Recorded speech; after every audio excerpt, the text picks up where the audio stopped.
Samedi 7 février 2026, merci très chers abonnés de finir avec nous cette semaine que nous avons débuté en toute beauté, toujours sur Web Info Télévision. Merci une fois de plus d'être là avec nous pour cette session de décryptage, toujours sur votre chaîne préférée, la meilleure chaîne des informations en République démocratique du Congo. Alors nous sommes très ravis de vous savoir très nombreux pour cette session de décryptage qui va devoir tourner sur plusieurs faits d'actualité ayant marqué, n'est-ce pas, le quotidien en République démocratique du Congo, notamment des faits liés à la fois au conflit entre la République démocratique du Congo et le Rwanda, mais également des faits liés au dialogue entre les Congolais tel que envisagé par le président Félix Tshisekedi. Alors nous allons en long, n'est-ce pas, décrypter les assises qu'il y a eu entre Félix Tshisekedi et Martin Fayulu, l'un de ses opposants les plus farouches. Les deux hommes se sont rencontrés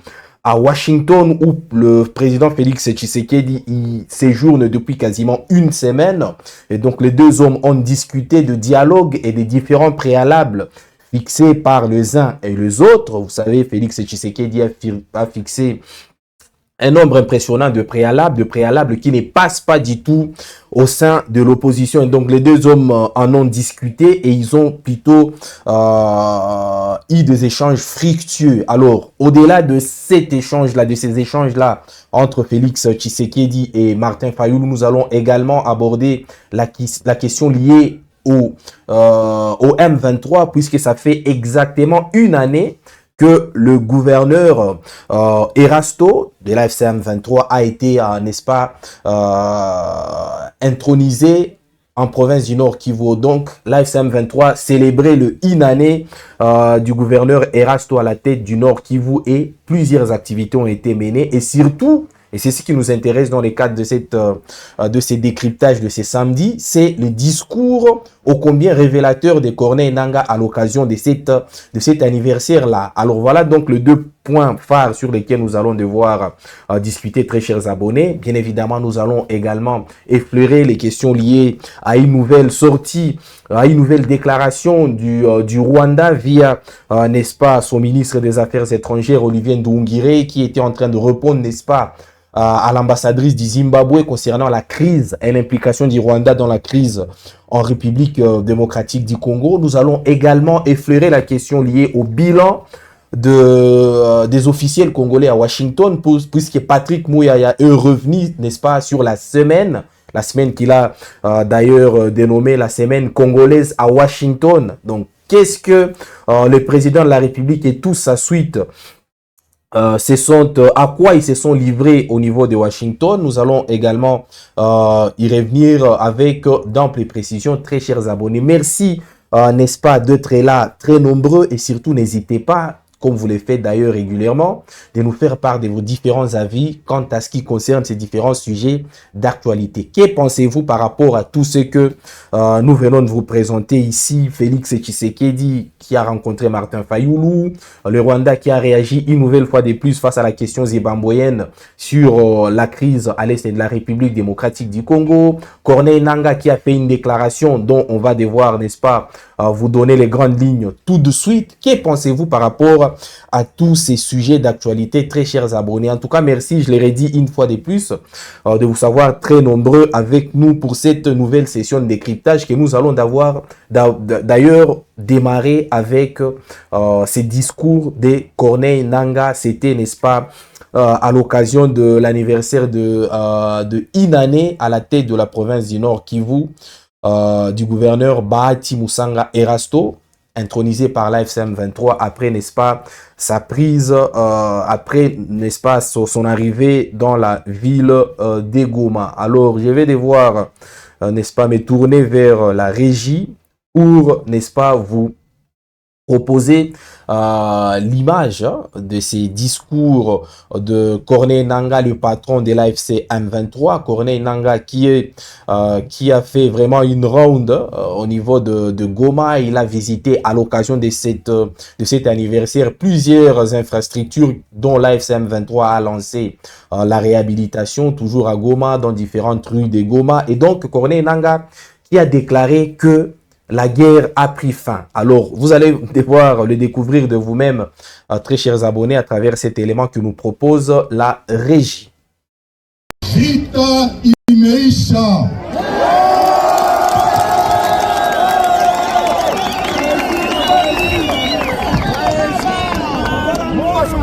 Sai na nguvu ya ba autorité militaire, sécuritaire na ya province.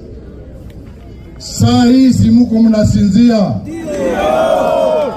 Usalama inarudia. Kwa hiyo tunawapatia felicitation.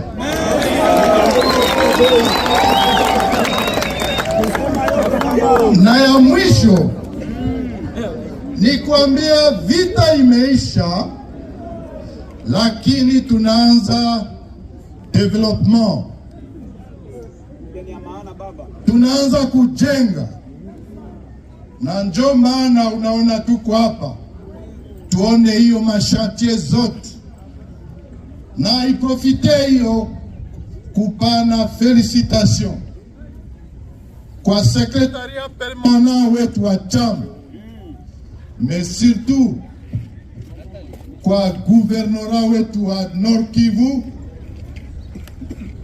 na kwa kazi nye biko wanafanya sahihi. Tunawaomba kila mtu atie mkono. Nyiragongo itajengwa na nani? Nyiragongo itajengwa na nani?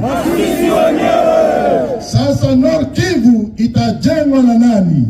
Sisi wenyewe. Na Kongo itajengwa na nani? Sisi wenyewe. Ndio maana tunasema vita inaisha na gisi M23 inafika sahihi hapa. Hakuna kurudi nyuma. Yetu vocabulaire ni kusema tutasonga mbele. Tutasonga mbele mpaka tutalibere Kongo mzima. Asante sana. Voilà donc Corneille Nangaa qui était en train de s'adresser à la population locale à l'occasion, n'est-ce pas, de cet anniversaire de une année du gouverneur investi par l'AFC M23, Bahati Musanga Erasto, au Nord Kivu. Et c'était à l'occasion d'ailleurs d'une l'inauguration d'une rue construite par l'AFC M23, construite ou réhabilitée par l'AFC M23, une rue pavée. Nous sommes là dans la ville de Goma. Alors pour ceux qui ne comprennent pas la langue Swahili, on a essayé un peu de trouver de traducteurs pour, n'est-ce pas, comprendre ce que voulait dire Corneille Nangaa à travers ses discours. La guerre est désormais finie, a-t-il dit. C'est ça ce que Corneille Nangaa a dit. La guerre est désormais finie. Grâce à l'implication de toutes les autorités de l'AFC M23, Goma respire désormais le calumet de la paix. Les populations peuvent à présent dormir en toute quiétude. Je vous annonce que la guerre est finie et que nous passons désormais au développement. Nous entamons une nouvelle phase, celle de la reconstruction.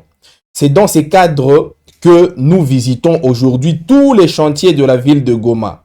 Nous demandons à chacun de mettre la main à la pâte pour le développement que nous engageons. Le Nord Kivu sera reconstruit par nous-mêmes. Le Congo sera reconstruit par nous-mêmes. La guerre est finie, a donc déclaré Corneille Nangaa à l'occasion de cette activité d'inauguration de cette bâtisse construite par l'AFC M23. La guerre est désormais finie. Alors, c'est cette phrase, en tout cas, c'est la phrase phare de sa déclaration, une phrase qui est interprétée, en tout cas, diversement, selon qu'on est d'obédience de l'AFC M23 ou selon qu'on est d'obédience, n'est-ce pas, de Kinshasa. Pour ceux qui sont d'obédience de Kinshasa, par la guerre est désormais finie, ils font allusion, n'est-ce pas, au retrait, au prochain retrait de l'AFC M23 de tous les territoires qu'elle occupe. Et pourtant, du côté de ceux qui sont d'obédience de l'AFC M23, par la guerre est désormais finie, cela traduit, n'est-ce pas, l'intention de l'AFC M23 de finalement s'installer solidement et longuement d'ailleurs dans les zones occupées afin, n'est-ce pas, d'y bâtir ou d'y asseoir un développement durable. Donc, c'est diversement interprété selon qu'on est de Kinshasa ou qu'on est plutôt de l'AFC M23. Alors, c'est quoi l'autre phrase marquante, n'est-ce pas, de ces discours de Corneille Nangaa? Grâce à l'implication de toutes les autorités de l'AFC M23, Goma respire désormais le calumet de la paix. Alors là, Corneille Nangaa fait notamment allusion à la phrase qui a suivi: les populations peuvent à présent dormir en toute quiétude, puisque selon le témoignage qu'on a de ceux qui vivent à Goma, il s'observe vraiment une certaine accalmie. Les quelques poches d'insécurité qui résidaient à Goma, voilà, vous savez, Goma restait certes une des plus belles villes de la République, mais une des plus insécures également de la République.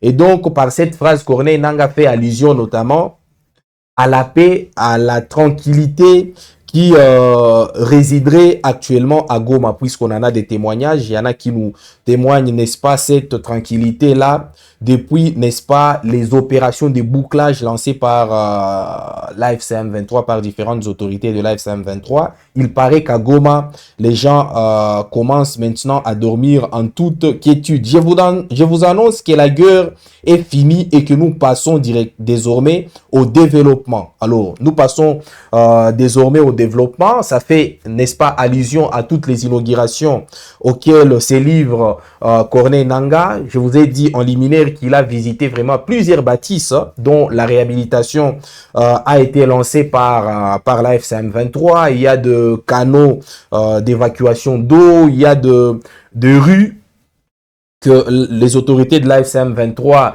sont en train de paver. Il y a également vraiment plusieurs autres projets lancés par l'AFC M23, toujours dans la ville de Goma et dans la ville de Bukavu. Voilà donc la consistance du discours de Corneille Nangaa qui, je le rappelle, a dit que la guerre est finie à Goma et que donc l'AFC M23 se tourne désormais vers des projets de développement. Alors vous qui vivez à Goma, dites-nous si c'est vrai que il y a une accalmie, si c'est vrai également qu'il y a plusieurs projets de développement qui sont en cours lancés par l'AFC M23, et dites-nous si vraiment il y a de réhabilitation, si Goma tous actuellement beaucoup de réhabilitation. Voilà donc ce qu'aura été les discours de Corneille Nangaa à l'occasion de l'anniversaire de une année de Bahati Musanga Erasto, le gouverneur investi par l'AFC M23. Nous sommes là au nord Kivu. Voilà, c'était juste une parenthèse.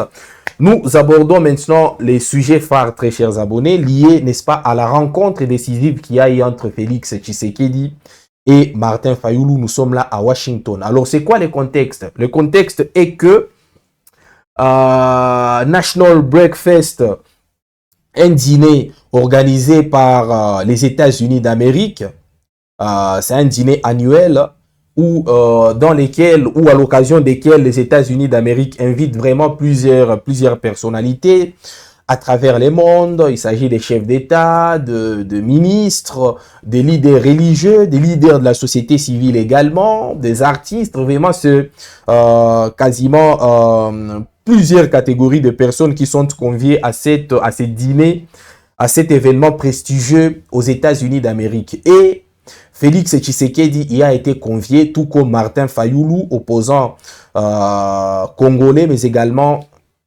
les évêques de la Senko, notamment représentés par Donatien Cholet.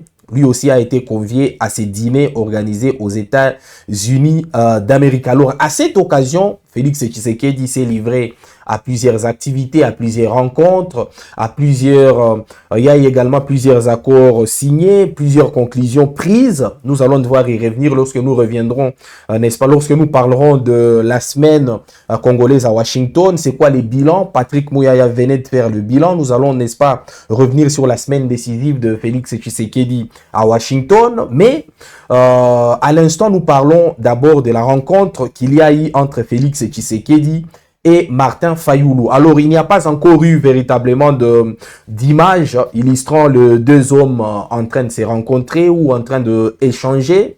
ni la présidence de la République, ni la coalition Lamouka, moins encore les proches de Martin Fayoulou, n'ont communiqué par rapport à ça, mais c'est une dépêche faite par nos confrères de la Radio France Internationale, dont les sources ont signalé, n'est-ce pas, la rencontre ou les assises entre Félix Tshisekedi et Martin Fayoulou. Alors le président congolais est rentré ce vendredi à Kinshasa, de retour d'une tournée aux Émirats Arabes Unis et aux États-Unis. À Washington, il a notamment rencontré à marge d'un événement l'un de ses principaux opposants, Martin Fayoulou. Alors, cette rencontre a été initiée par les organisateurs du National Prayer Breakfast, les dîners organisés par les États-Unis d'Amérique, qui, selon nos informations, ont d'abord présenté l'idée de cet entretien séparément aux deux hommes jeudi matin avant d'organiser le rendez-vous après le déjeuner.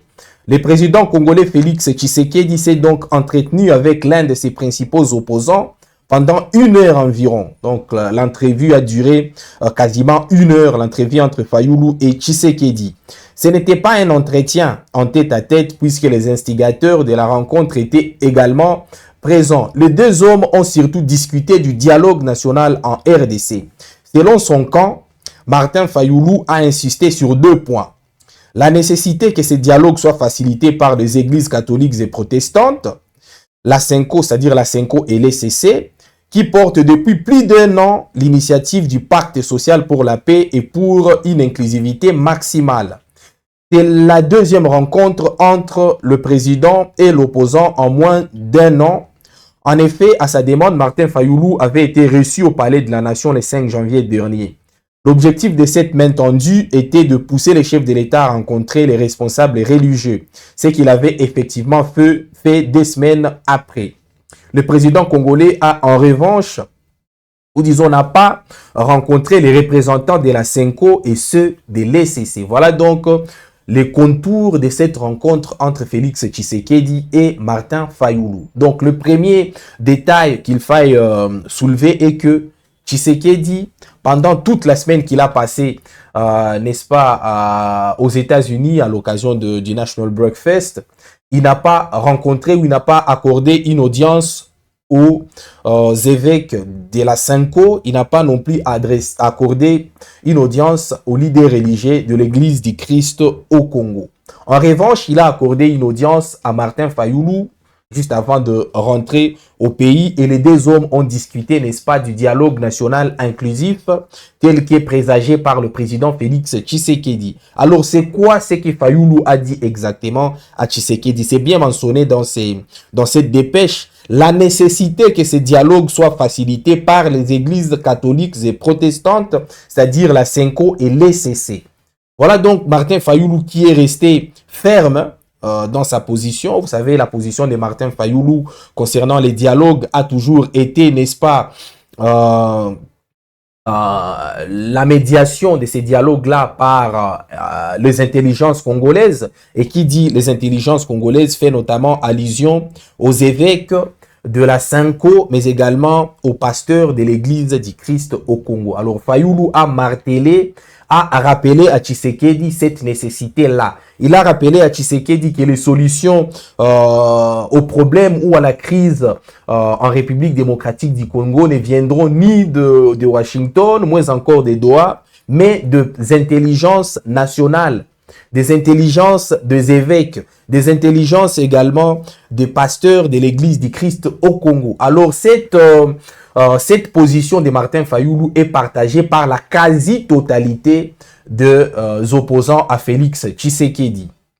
Parce que quasiment tous les opposants à Félix Tshisekedi prônent la médiation menée par la CENCO et l'ECC. C'est le cas de la plateforme Sauvons le Congo, dont il paraît que qui ne devrait, si toute chose restant égale par ailleurs, ne devrait pas participer à ces dialogues présagés par Félix Tshisekedi, puisque Tshisekedi et Patrick Moyaya ont déclaré que tout opposant qui serait lié de près ou de loin à l'AFCM 23 n'y serait pas convié. Donc la plateforme Sauvons les Congo.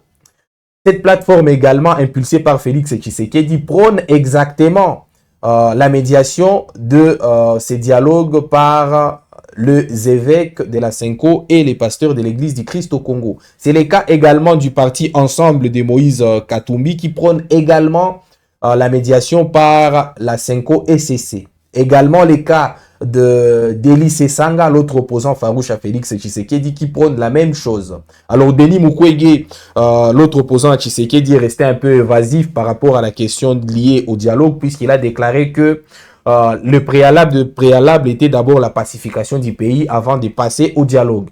Donc, il s'avère aujourd'hui que tous les opposants, ou presque, de Félix Tshisekedi s'alignent derrière l'initiative des évêques plutôt que derrière l'initiative de Félix Tshisekedi, qui voudrait que la médiation soit assurée par les institutions de la République. Encore qu'il faut se poser la question de savoir quelles institutions de la République vont devoir mener vont devoir guider cette médiation-là. Est-ce comment dirais-je, le CENSA, dirigé par Joseph Olengankoi, une institution qui, du reste, a déjà été vidée de toute sa substance, puisque, étant devenue désuète du fait de l'écoulement des accords de la Saint-Sylvestre. Donc, on se pose encore la question du portrait même des institutions que Félix Tshisekedi est en train d'envisager pour, n'est-ce pas, assurer la médiation de ces dialogues-là. Donc, la conclusion est qu'aujourd'hui, Tshisekedi est quasiment seul face à, seul contre tous ses opposants.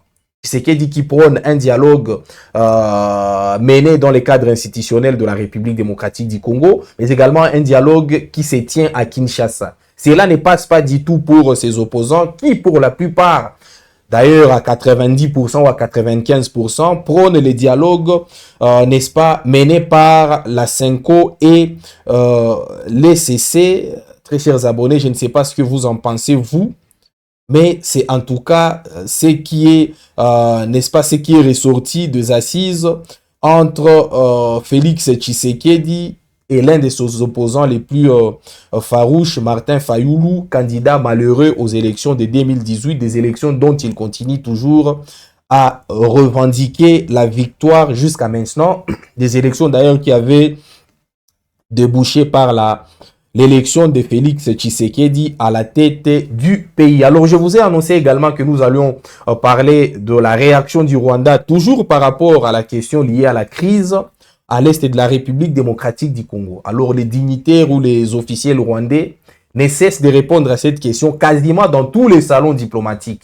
C'est devenu une générique que les opposants, disons que les dirigeants rwandais ou les représentants du gouvernement rwandais se fassent viser par une question liée à la crise à l'est de la République démocratique du Congo, simplement du fait que la plupart des gens sont convaincus que le Rwanda est impliqué de près ou de loin dans la crise à l'est de la République démocratique du Congo. Alors cette fois, c'est les ministres, ce n'est plus Paul Kagame qui a d'ailleurs récemment réagi à l'occasion du dialogue national rwandais sur la question lié, n'est-ce pas, à la crise à l'est de la République démocratique du Congo. Paul Kagame qui a dit d'ailleurs que la communauté internationale était devenue complice de la RDC dans cette crise-là et que Félix Tshisekedi était devenu l'enfant pourri gâté de la communauté internationale. Cette fois, c'est autour de Olivier Nduhungirehe, les ministres des Affaires étrangères rwandais, qui a une nouvelle fois de plus réagi à cette, n'est-ce pas, à cette question liée à la crise en République démocratique du Congo. Alors la question est venue de l'ambassadrice du Zimbabwe, accréditée au Rwanda, son nom Charity Manyekure, qui généralement pose souvent des questions liées à l'implication du Rwanda à l'est de la République démocratique du Congo. Madame Manyekure, qui a une nouvelle fois soulevé l'interrogation liée à la crise à l'est de la République démocratique du Congo. C'était toujours à l'occasion du dialogue national rwandais. Alors vous savez, le Zimbabwe, c'est l'un des pays historiquement alliés à la République démocratique du Congo. Le Zimbabwe est intervenu dans plusieurs conflits qui opposaient la RDC à ses adversaires, les Zimbabwe qui avaient d'ailleurs sauvé Kinshasa au moment où Kinshasa était en passe, n'est-ce pas, de passer entre les mains de rebelles du RCD. Et donc, les Zimbabwe a une nouvelle fois de plus demandé des explications au Rwanda concernant la crise à l'est de la République démocratique du Congo. Alors, voici la réponse de Olivier Nduhungirehe à cette question de l'ambassadrice zimbabwéenne ou l'ambassadrice du Zimbabwe accréditée au Rwanda. Depuis 2000, nous avons pas moins de 10 accords de paix qui ont été signés. Nous parlons de Washington et Doha, mais il y en a pas moins de 10 accords.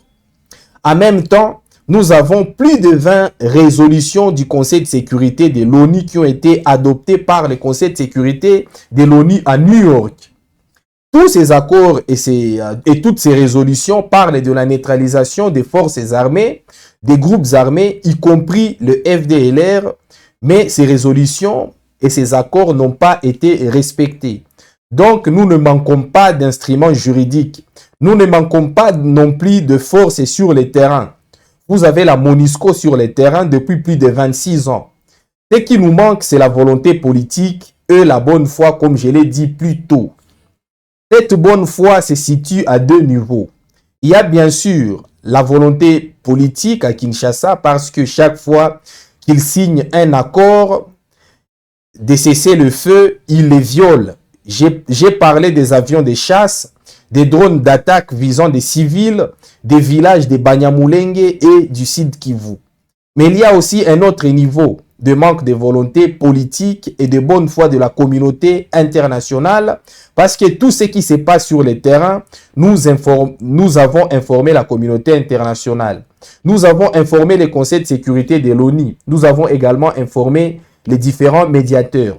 Nous avons un problème à l'est de la RDC, c'est l'utilisation d'aéroports civils pour des attaques contre les civils, a donc déclaré Olivier Nduhungirehe, le ministre des Affaires étrangères du Rwanda, par rapport, n'est-ce pas, à la question liée à la crise à l'est de la RDC. Alors, qu'est-ce qu'on peut retenir justement de ces discours d'Olivier Nduhungirehe? Il y a vraiment des points très importants, des points également révélateurs, qui révèlent d'ailleurs de la position du Rwanda, la position ferme du Rwanda concernant la crise à l'est de la République démocratique du Congo. Alors, le Rwanda qui reste ferme quant à la nature de la crise à l'est de la RDC. Pour le Rwanda, la nature de la crise à l'est de la RDC relève, n'est-ce pas, de deux causes majeures. Il y a d'abord le manque de bonne foi de la part de bonne foi et de manque de bonne volonté de la part des autorités de Kinshasa qui ne veulent pas reconnaître, n'est-ce pas, que l'origine de la crise, c'est justement les FDLR. C'est ça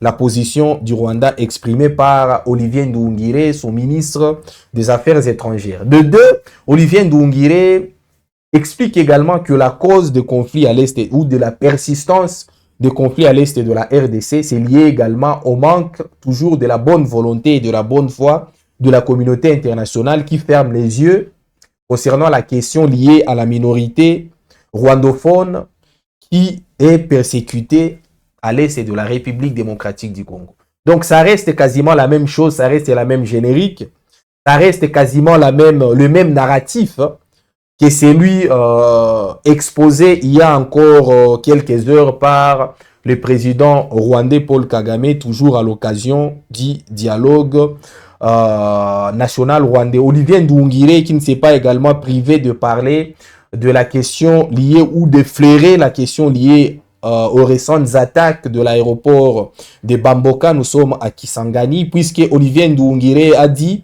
« Nous avons un problème à l'est de la RDC, c'est l'utilisation d'aéroports civils pour des attaques contre les civils. » Et donc, c'est comme ça qu'il a répondu à la question liée, n'est-ce pas, il a effleuré, il a abordé de manière assez superficielle la question liée aux récentes attaques de l'aéroport de Bamboka par l'AFC M23, des attaques d'ailleurs qui ont été revendiquées par l'AFC M23, des attaques qui ont fait l'objet de la réaction de l'Union africaine, puis de l'AFC M23 en réponse à l'Union africaine.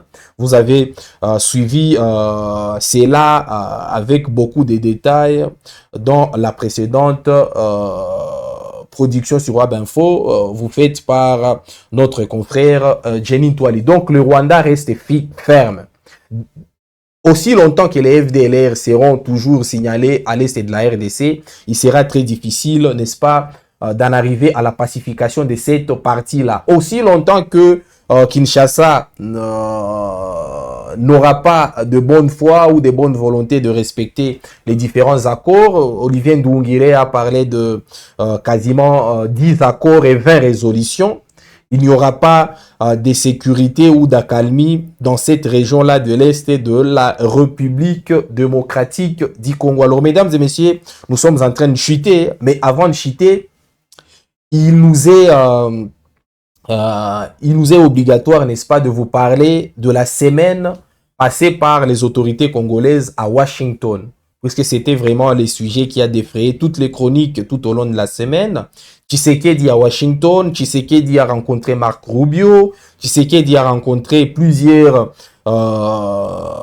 dignitaires américains, plusieurs officiels également du gouvernement américain. Tshisekedi a rencontré également le représentant, les députés, les sénateurs américains. Mais c'est quoi exactement le bilan de cette semaine passée par Félix Tshisekedi à Washington? Alors depuis Washington, Patrick Mouyaya, ou disons de retour de Washington, Patrick Mouyaya a tenu, n'est-ce pas, à faire la restitution du séjour de Félix Tshisekedi et toute sa suite, puisqu'il était accompagné de plusieurs ministres. On y a signalé le ministre des Finances, les ministres de la Communication, les ministres ou la vice-ministre des Affaires étrangères, mais également le ministre du Commerce extérieur également qui était sur place. Vraiment, c'était toute une délégation congolaise présente à Washington jusqu'à ce que Patrick Mouyaya vient de surnommer ces séjours-là des semaines congolaises à Washington. Semaine congolaise à Washington. Alors, c'était quoi les bilans de la semaine congolaise à Washington? Alors, d'abord, du point de vue de cette rencontre-là qu'il y avait eu avec différents députés, puisque Patrick Mouyaya vient de révéler que de la Chambre des représentants au Sénat, Félix Tshisekedi est passé de la Chambre des représentants au Sénat, du département d'État au National Breakfast Prayer, pour finir à la Chambre de commerce. Le Congo était le sujet principal au sein de toutes ces institutions américaines, vient de révéler Patrick Mouyaya. Au président de la République, les élus démocrates et républicains, dans un consensus bipartisan, ont réitéré leur engagement pour le retour rapide de la paix et surtout leur volonté de pousser pour des sanctions contre les Rwandais, principal obstacle.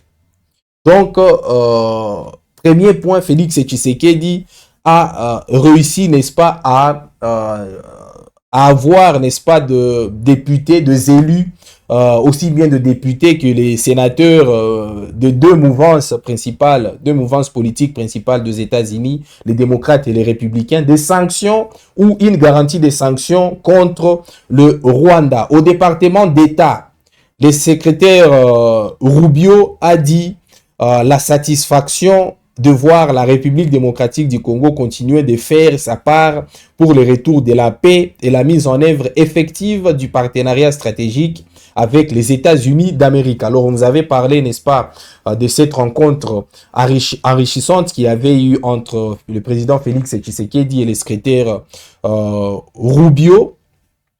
Une rencontre d'ailleurs qui avait débouché par quelques solutions aux problèmes de la République démocratique du Congo. Au sommet sur les minerais critiques, la RDC a pris sa place dans son rôle central de détenteur des plus grosses réserves. Vous savez, la RDC abrite vraiment de grosses réserves et des minerais critiques. Qui dit minerais critiques fait notamment allusion au cuivre, au cobalt, au lithium et bien d'autres minerais stratégiques. Et donc, la RDC est en train, en quelque sorte, de vouloir attirer les investisseurs américains pour qu'ils viennent, n'est-ce pas, œuvrer dans les domaines du minerai, un domaine où la RDC est vraiment bénie des dieux. Alors, plus rien ne peut donc se discuter et se décider sans son avis.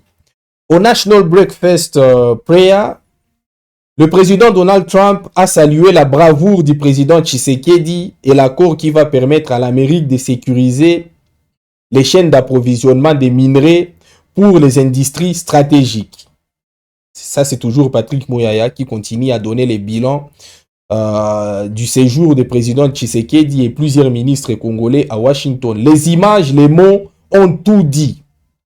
Cette visite historique agite ceux qui, pendant longtemps, ont crié par le pillage de nos ressources pouvoir s'inviter à la table des discussions.